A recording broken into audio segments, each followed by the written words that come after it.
눈앞에서 사라졌고, 그래서 그 사람들이 무서워서 도망을 가다가 예수님을 만난 다음에는 용기가 나서 다시 예루살렘으로 들어가잖아요. 그게 무슨 뜻이겠어요? 예수님이 이제 안 보이게 됐는데, 예수님이 사실은 우리들 안으로 들어오셨기 때문에 안 보이는 거예요. 그러니까 그 제자들은, 클레오파하고 다른 제자들은 그때 당시를 생각을 해보자면 그 당시의 상황이 어떻겠습니까? 예수님은 이제 말하자면 국사범으로 처형된 사람이거든요. 국사범, 다시 말해서 뭐 쿠데타 이런 것을 일으킨 사람으로, 정치범으로 십자가에 매달려서 죽은 거예요. 십자가에는 그런 사람을 죽이는 형벌 도구니까. 그래서 이 십자가에 매달려 죽이는 걸 보면 지금 사실은 저기에 보면 예수님이 빤스는 입고 있지만, 그죠? 빤스는 입고 있는데 실제로는 빤스도 안 입히는 거예요. 왜 빤스를 안 입히겠어요? 쿠데타를 지휘한 반란범의 대장이니까 그 사람을 그냥 아예 빨가 벗겨가지고 매달아 버리는 것은 이 사람을 따라다녔던, 같이 반란을 일으켰던 사람들한테 야씨 봐라, 네가 저 사람 대장이라고 쫓아다녔지만 저 대장은 저렇게 비참한 아무 힘도 없는 것밖에 아니야. 니들 생각 똑바로 해. 그런 뜻이에요. 아무 힘이 없어서 나중에는 자기의 정말 치부, 한 인간으로서 정말 그런 치부조차도 가리지 못할 정도로 아무것도 아닌 거다. 이걸 전시하는 거예요. 그러니까 예수님이 십자가에서 못 박혀 돌아가셨을 때는 예수님은 제일 주동자로서 십자가에 못 박혀 죽었고, 그러면 예수님을 따르던 이제 주동자들 다 잡아 드릴 거 아니에요. 그럴 거 아닙니까?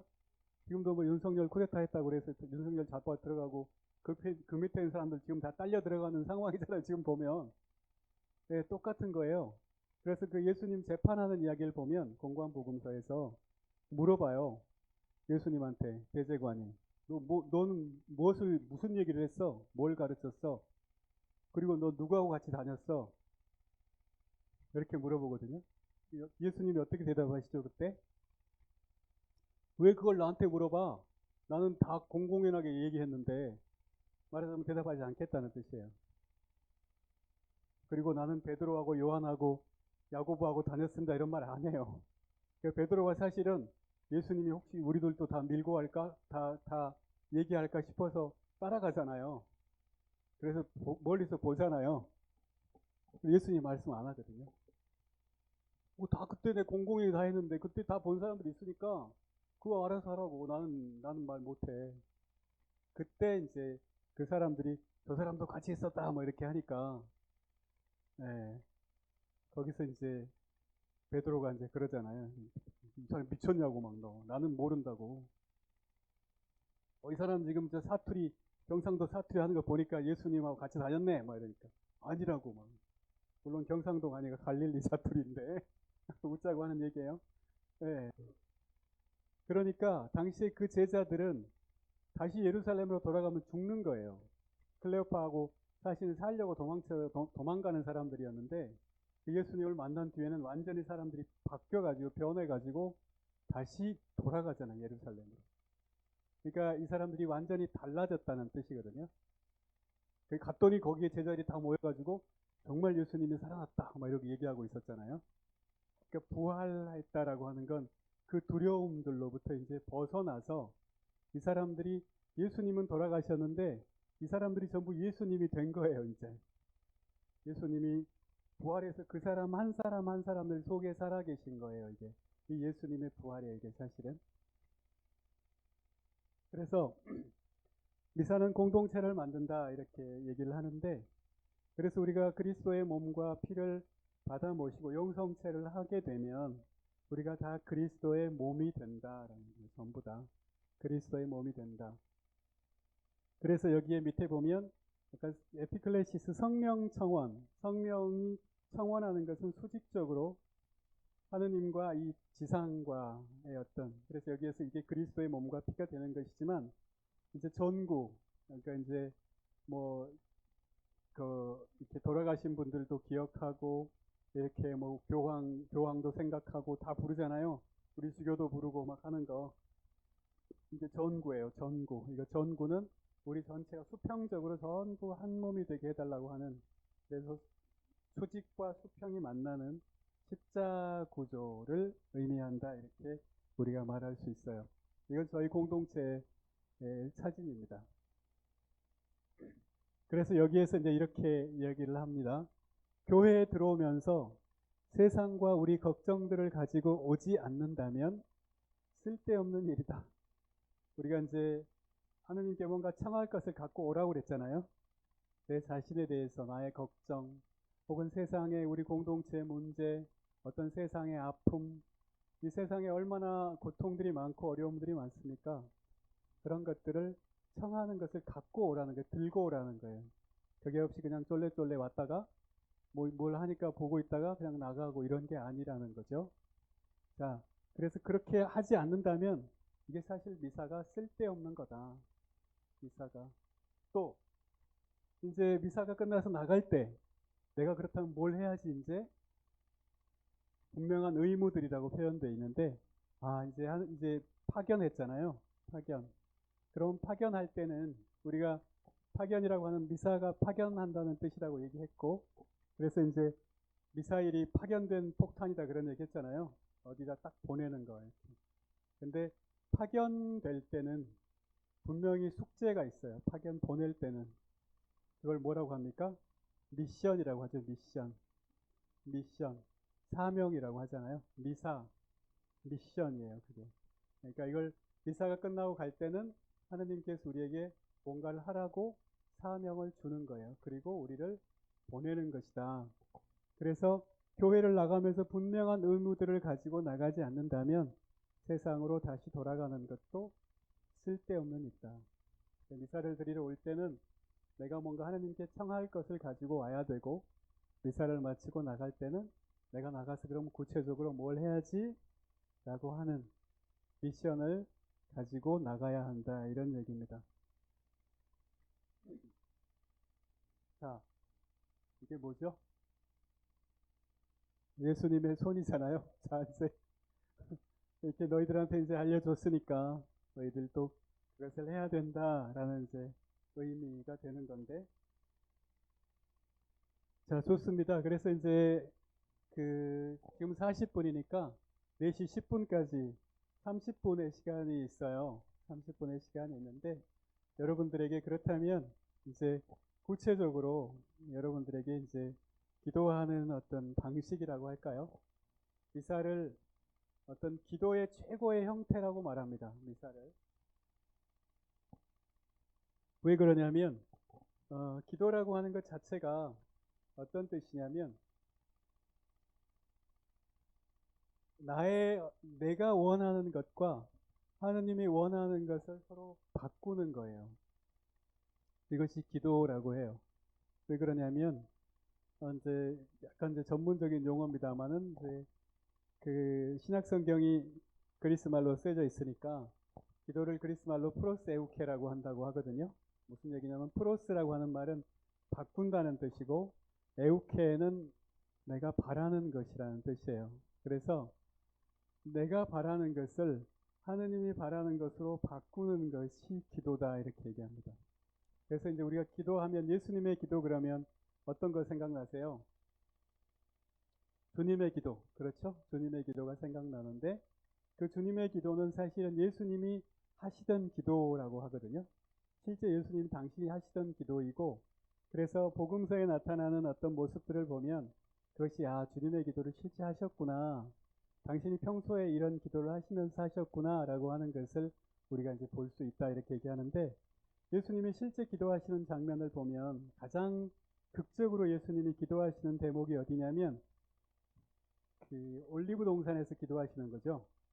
올리브 동산에서 어떻게 기도합니까?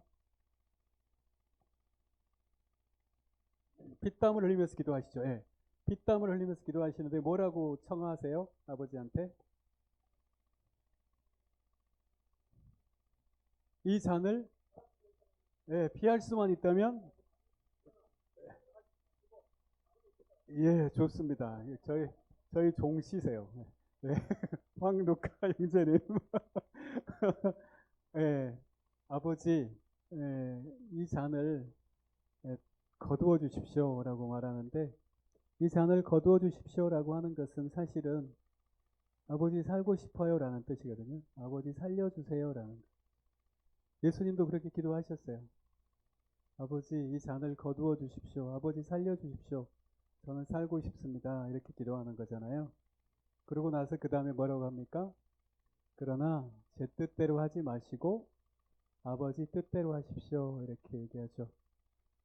칸탈라 메사라고 이제 추기경님이 한 분 계신데, 그분이 1980년부터 교황청에서 교황님들한테 피정 강의를 하시던 아주 뛰어난 그런 그 카푸친회 신부님인데, 그분이 이 기도를, 올리브 동산에서 기도를 이렇게 설명하더라고요. 예수님이 막 피땀 흘리면서 기도를 하시는 거예요.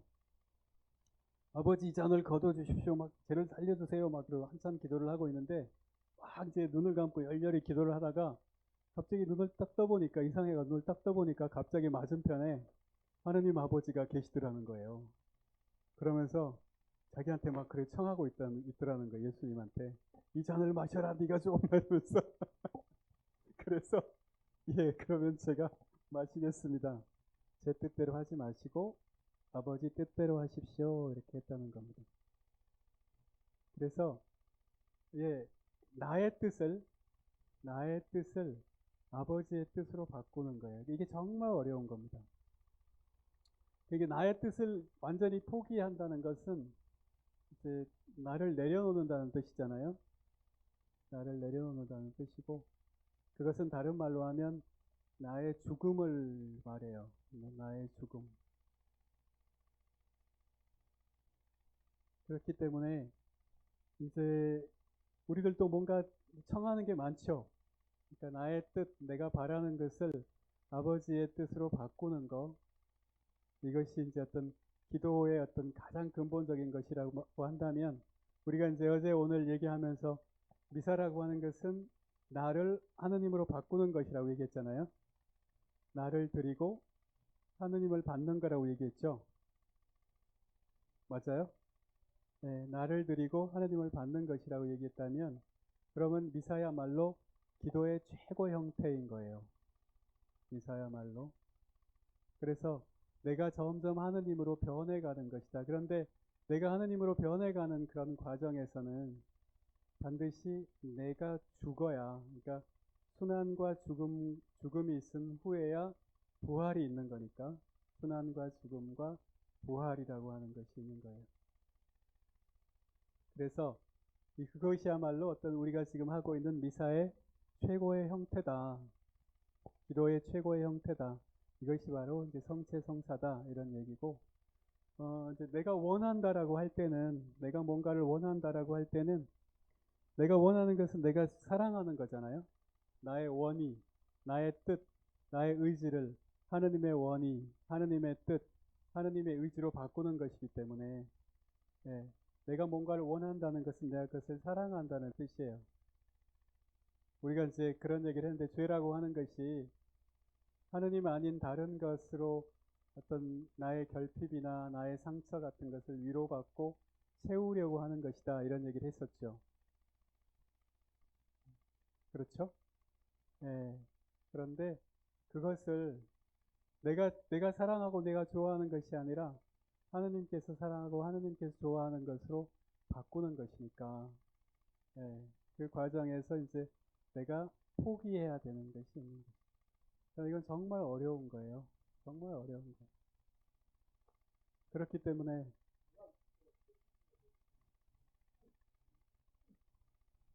내가 안 죽고 희생제물로 실장을 죽게 하면 어떨까, 이런 얘기. 근데 그것이 정확하게 이제 구약식의 사고 방식이죠. 왜냐하면 구약에서는, 그러니까 이제 우리가 파스카라고 하는 것이 계약이라고 했잖아요. 계약이라고 하는 것이 어떤 거냐면, 하느님하고 내가 계약을 맺었는데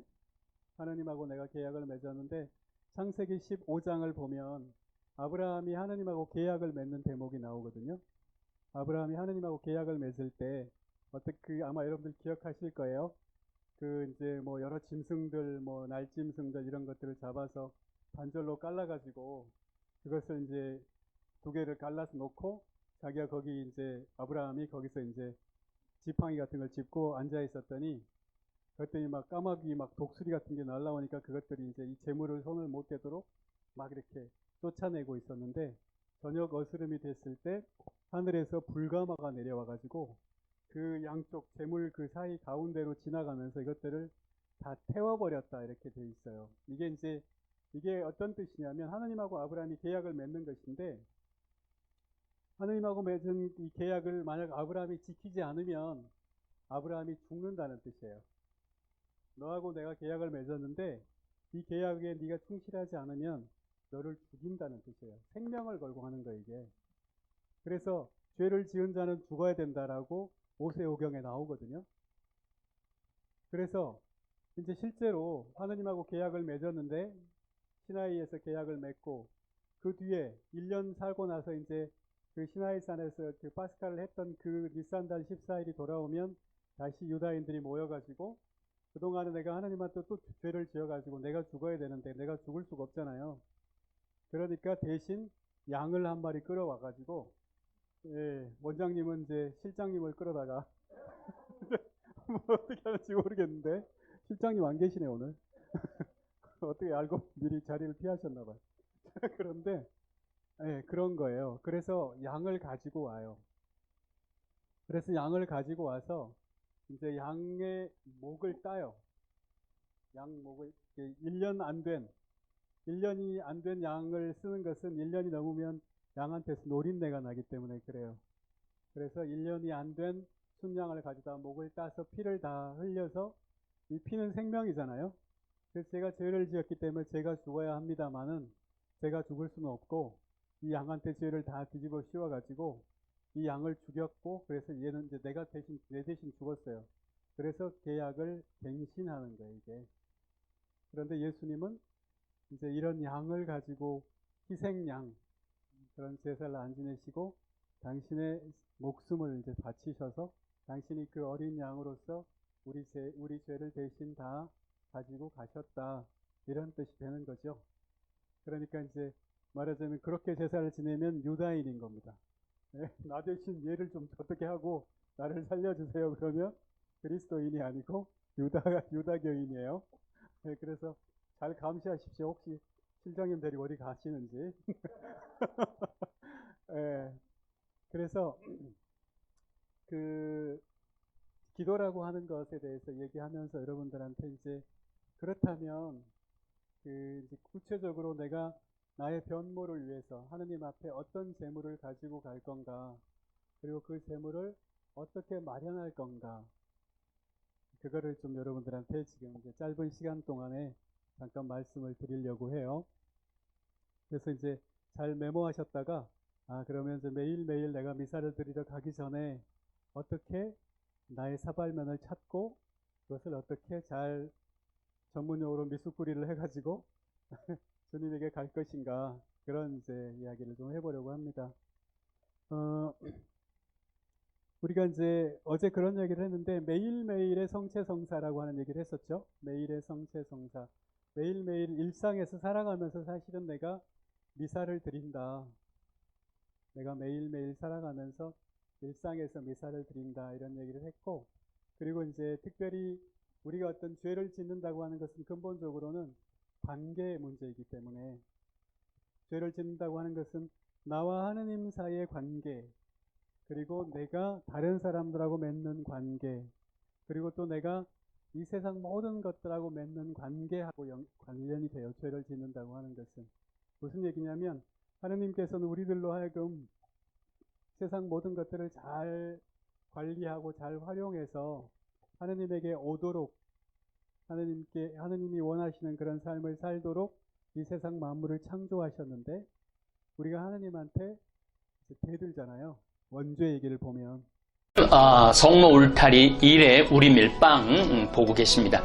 이 빵이 참 빵 잘 만들어요. 참 진짜 고소하고 맛있어요. 근데 우리 여기 빵은 내가 먹으면 아무 탈이 없어요. 그래서 좋은 줄 알아요. 여러분들 이 빵 한번 구입해서 드셔보세요. 그러면 아주 건강한 빵. 아이들 요즘 너무 방부제 많이 들어간 빵들 먹으면은요, 그게 이제 환경 호르몬하고 연결돼갖고 애도 못 낳는 거예요. 그 중고등학교 때 다 망치는 거예요. 이렇게 건강한 빵, 귀한 먹을 거, 우리, 진짜 맛있다.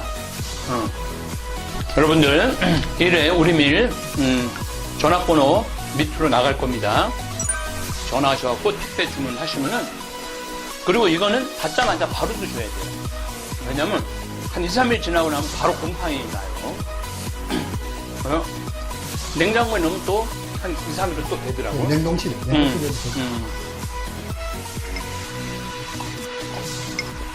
아, 진짜 맛있네. 여러분들, 양산 성모 울타리 1회 우리밀 하느님께서 마련해 주신다 그런 뜻이죠? 예. 하느님께서 마련해 주신다 그래서 1회 우리밀 빵 많이 애용해 주시기 바랍니다. 맛 좋고 믿음 가는 순수 우리 밀빵 찐이야.